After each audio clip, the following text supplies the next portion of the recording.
Is there anything more unintentionally hilarious than all of these chronically online women who actually think they're witches?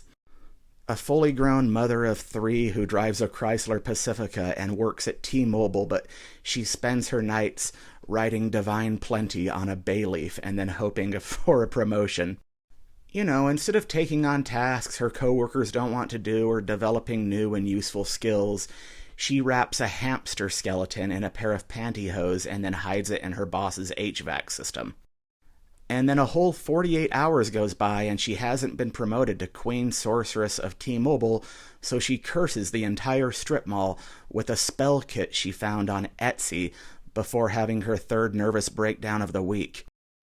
I love the women who say they aren't actually witches, they just have a witchy aesthetic, and they always have one of these thingamajig. Like, if you have one of these things, I'm just going to assume that you're really good at fixing a broken vape with a pair of toenail clippers. Ladies, if you're over 40 and you have one of these things, you are the female equivalent of the middle-aged aspiring skateboarder who has a green eyebrow ring and an Xbox tattoo over his heart. Holy dog shit, drive that man crazy in love with a sanitary pad? Well, she looks like Napoleon Dynamite, and when you're sleeping, she stares at you while holding a giant pair of gardening shears. And fellas, if that's not enough, she also sends you maxi pad fortunes. What more could you want? So of course witches aren't real, but think if there were like bona fide mystical witches of the wood, like Blair Witch type monsters. Imagine how disappointed they would be if they learned these are the people they're influencing. Jeffrey Dahmer with a perm-looking-ass community tennis coach.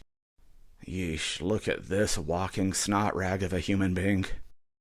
I call myself a witch because centuries the term was used to demonize women who were independent and outspoken. Ah yes, no better way to destigmatize yourself than to make it look like you were built by a team of cartoon elephants in Nickelodeon Studios in the same laboratory where they make the gack. I'm also going to go out on a limb and say that broom is the only instrument of cleanliness you own.